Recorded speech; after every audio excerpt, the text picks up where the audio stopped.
2008 edition of WWE SummerSlam has a Hollywood blockbuster theme to it. Los Angeles is in for a major show. Huh? It's in Indianapolis?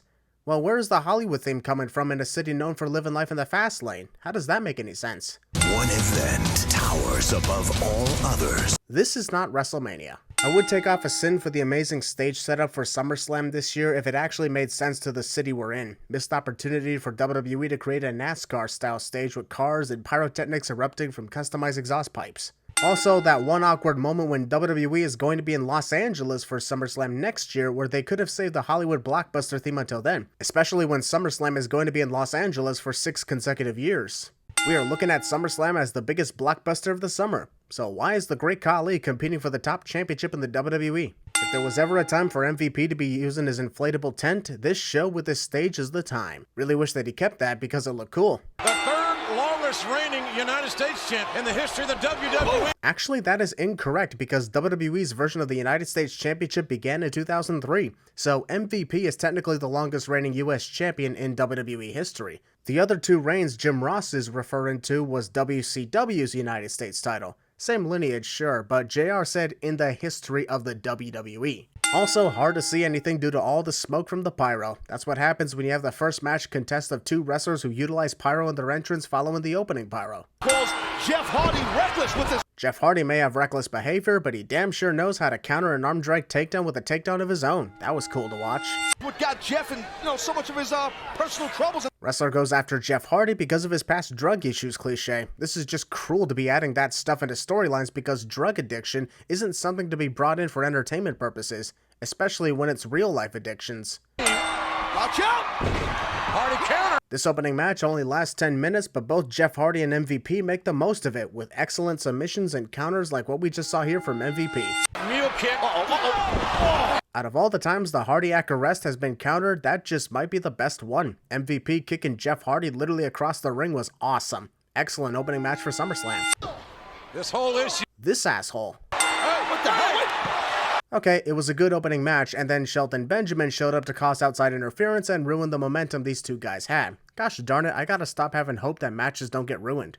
If you're not going to have your wrestlers enter through actual doors, then don't create an LED door on the wall. Makes it look awkward when the wrestler appears beside the door. You really let yourself fall apart since we broke up. Just like you let yourself fall apart big time ever since Snoop Dogg clotheslined your ass to hell at WrestleMania 24?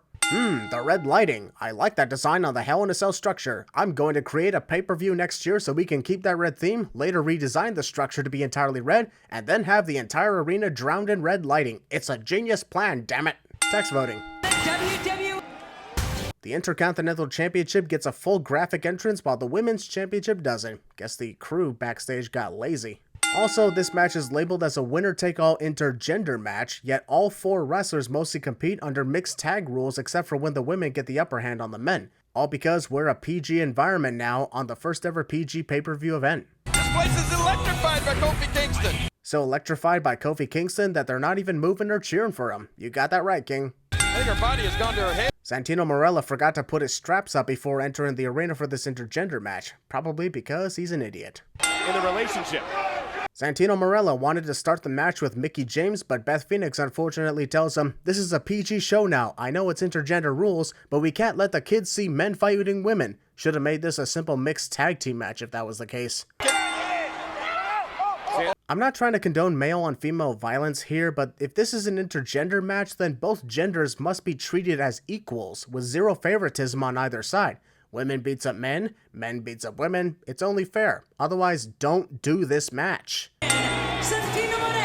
Santino Marella winning a championship while unconscious at SummerSlam was not on my bingo card, but that is appropriate given his character, so I'll take a sin off for that. Because a majority of these matches last 10 minutes or less, WWE had to pass 20 minutes of pay-per-view time on Shawn Michaels considering retirement. Segments shouldn't normally be on pay-per-view because that's what the weekly shows are for. I'm gonna listen to what the doctors say. But only if they tell me that I'm medically cleared to continue wrestling. Otherwise, I will ignore their wishes because that's how this job works. Win-win for me. I won't lie, bringing out Shawn Michaels' wife Rebecca to join him in this segment was a genius strategy because she never shows up on screen, thus making it look like Shawn really will retire. I do give WWE points on that because they had me fooled. And I will forever be known as the man who retired Ric Flair. And by forever, I mean until 2010. I want to thank From the moment we hear Chris Jericho's countdown to his music, that's when everybody took a sigh of relief, because every time someone interrupts a retirement speech, the retirement isn't real. And tell them why Daddy can't go to work anymore. Chris Jericho truly is the best in the world at what he does, trying to force Shawn Michaels into admitting he is the reason for the retirement, knowing full well that Shawn will refuse retirement to kick his ass again.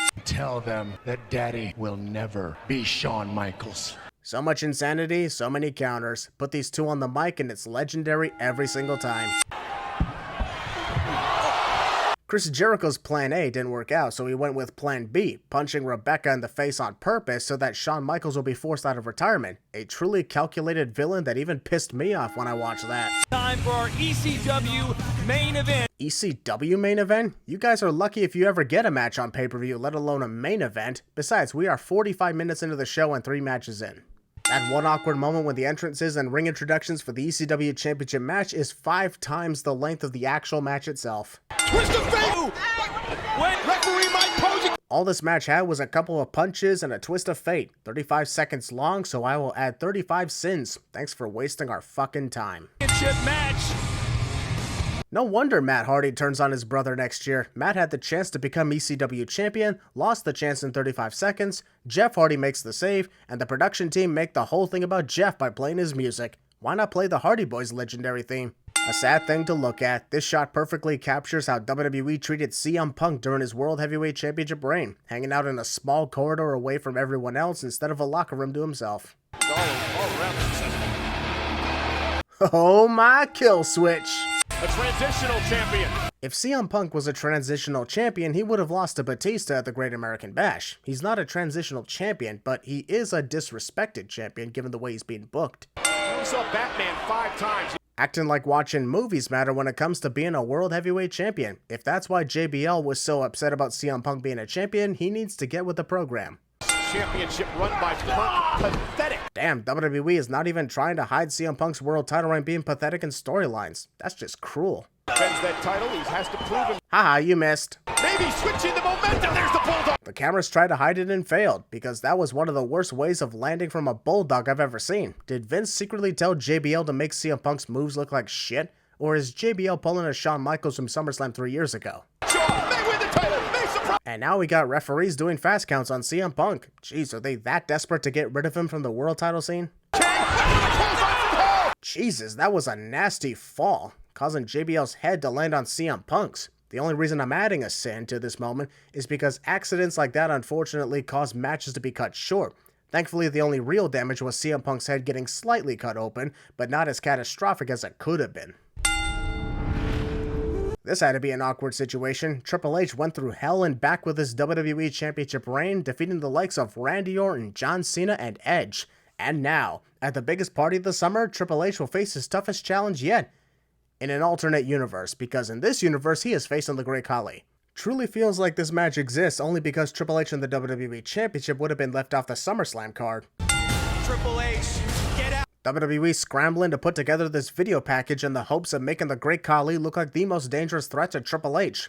But we have seen the last year and a half. We ain't exactly worried here. Oh, choke slam. The Great Khali connects the Punjabi plunge almost immediately and chooses to pose around instead of going for the pin. Hunter will likely kick out because we're only 45 seconds in, but it's worth a shot. Better than posing up a storm. Quickly had to go to the knee. Hunter is already so bored of this match, he pulls a Ric Flair with that collapse. Well, that didn't last long, as expected, and nothing of value was gained or lost aside from our interest. This had to be one of the worst WWE Championship matches at SummerSlam, and I'm starting to think Triple H would have been better off if he wasn't scheduled for the event. And then I wrestled Shawn Michaels, Batista, who stole the show and tore down the house. I don't buy that at all, since John Cena and Shawn Michaels had the best match at WrestleMania 23, and that was definitely talked about more than Batista's rather quick match with The Undertaker. Hell, I'd say both matches were overshadowed by Donald Trump shaving Vince McMahon's head. I will take a sin out because this feud didn't need to be overdone like some crazy drama. All John Cena and Batista want to do is see which one of them is the better wrestler for their first time ever match, and I'm absolutely on board with that. World Tag Team Championship be the last thing on the minds of these two men. Obviously, it was a stupid idea to have these two feud into SummerSlam and then win the World Tag Team titles. I never understood why WWE had wrestlers in a feud win tag team goal with this stupid can they coexist story. Can't generate the type of emotion among our fans. No one evokes the emotion out of the WWE Universe like John Cena does, cliche. Michael Cole tried to cover it up by adding Batista into the mix, but I saw right through him. Michael says that at literally every pay-per-view John Cena competes at for the next few years, and it's so annoying. Cena in jeans and a t-shirt, Batista in custom suit. I don't see Dave wearing a custom suit. He's in his usual ring gear. Sidewalk slam. Side slam. Jerry Lawler wasn't wrong, Michael. That was a sidewalk slam. Are you just used to only saying that when Kane does it? Early on, both Dave and John went for their respective finishing moves in the hopes of putting the other away early. Understandable as it is, I'm not one who enjoys a finisher fest for wrestling matches, if you catch my drift. We don't often see Dave utilize the figure 4 leg lock in his matches, so to see him use it against John Cena while trying to prove he's the best was a great idea. Each wrestler using what they've learned over the years. In Dave's case, what he learned from the legendary Ric Flair. Still way too close to the line, but Cena! Just when you think Dave is going to counter the FU because he's hanging onto the top rope, John remembers how he won the Royal Rumble match earlier this year and connects the FU to the outside of the ring. Loving this match already. Here comes Cena! Shoulder block in the still. Dave told John that he's been studying his moveset for years, just as John has done for him. Yet in all those years, Dave didn't figure out how to counter John's running shoulder tackles that lead to the 5-knuckle shuffle. That knee is giving him... Dave, the camera's behind you. Just saying, because he normally does that in front of the hard cam. Dave is close to potentially tapping out. That means now is a good chance to do a close-up of John Cena's shoes because sponsorships. And I say skip to that. Good done. Oh, Cena! In 3/4! Batista is shocked that his spear did not defeat John Cena. If the spear didn't win matches for a majority of your career, why would it work against John freaking Cena? Hey, look at Cena with a cow! The strength of John Cena continues to amaze me, to see him lift up Dave like that and keep him on his shoulders without slipping up. He's flying! Wait for the leg drop! In one of the most hyped up matches, the pace did a great job, but it unfortunately had to be cut short due to this accident. A lot of accidents happening tonight, as John Cena ended up tearing apart a disc in his neck from that fall. I hate accidental injuries, even if they're a dangerous factor in pro wrestling. Makes me feel really bad for those who suffer from them. Those who voted yes on this clearly know the divorce is inevitable. I didn't expect the divorce to happen following this Hell in a Cell match, but you know how WWE is. Everything eventually ends, especially on-screen relationships. Victoria. Somewhere in the locker room, Victoria looked up and said, "Wait, what? Since when did Edge marry me?" And then realized Edge didn't mean her. Referring to Vicky Guerrero as Victoria after all this time just feels weird, even if it's her actual name. Note to self, do not cheat on your wife, otherwise she will put you inside Hell in a Cell with The Undertaker. Not gonna lie, that was a funny way to make this happen, and I'm all for it. You can see the absolute desperation on Edge when he calls Mick Foley for help, remembering the destruction at the 1998 King of the Ring. Desperation is a perfect theme for this main event. 9 minutes of entrances for 2 wrestlers. Normally, The Undertaker would slam the door shut for show, but this is one of the first times, if not the first time, that you could feel that slam was personal. After everything Edge did to him since 2007, it's time for revenge. I don't know if any athlete has given The Undertaker more problem than Edge. Except for maybe Brock Lesnar, Kane, and Paul Bearer, just to name a few. Sure, Edge caused The Undertaker to be banished, but the rest of those names did more serious damage to him. And the intensity of the I have never heard a more disinterested groan of pain from Edge than I did right here. Is he actually not happy about how this is going to end for him? Is this cameraman sitting down or something? Doesn't make The Undertaker's attack look any more deadly considering the awkwardness of the position. There can be no count out to disqualification. That may go without saying. That may go without saying, but I'm saying it anyway. Also, I just want to point out a major flaw here. Edge somehow goes back to Vicky Guerrero even after what she put him through and being the cause of his demise. The silver, the color of the night. I wouldn't say that out loud, JR. I've heard wrestling fans don't like it when silver is the main color for SummerSlam, as it doesn't give off summer vibes, even though there isn't a specific vibe for the summer. Mind bad intentions, I think. The Undertaker's spending a lot of time trying to push the stairs into the corner. If you keep bouncing it like that, they're definitely not going to balance. That was a bad idea anyway. WWE logic gone wild here. I would believe Edge countering The Undertaker from a regular Snake Eyes connected on the top turnbuckle, but he literally went face first into the stairs. The next 3 minutes of this match is Edge going under the ring for a table to set up, returning to the ring to clothesline The Undertaker, and repeat. Say Edge is successful in the suplex attempt, how would this put The Undertaker through the 2 tables he stacked up? From their position, Edge would barely go through the tables himself, while The Undertaker would have fallen on top of Edge as a result of the small space they got. What is that? Taz has no idea what Edge pulled out from under the ring, despite the fact that those obvious ladders are clearly in sight. He could easily see them either from the monitor on his desk or just by looking up in ahead.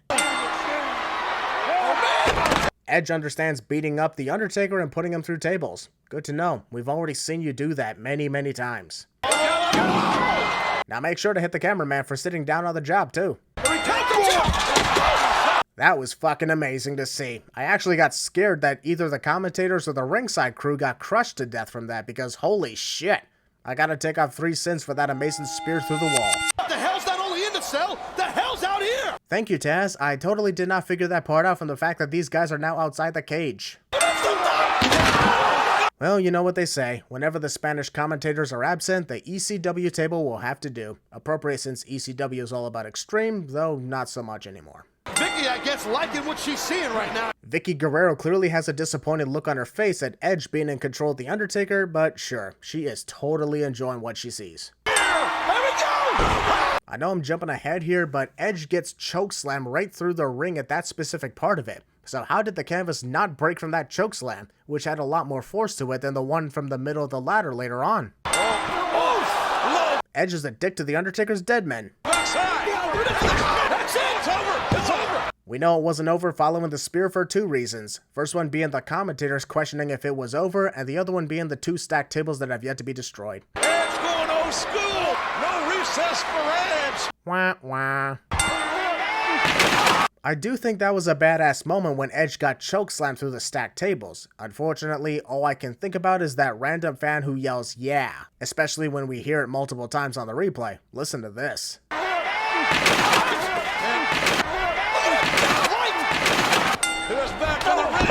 It's a copyright infringement sin, but I still did not expect The Undertaker to actually hit Edge with his own spear. Took me by surprise big time.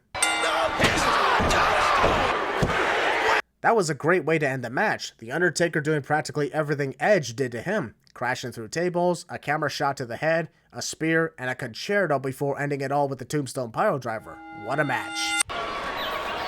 What would have been more cool in this moment is if The Undertaker's blue lighting surrounded the arena at this moment when he sends Edge through the ring straight to hell. The glitch and effects definitely inspired a certain young wrestler, rest his soul, and this was a perfect conclusion to the rivalry. Another 5 cents off to end the video.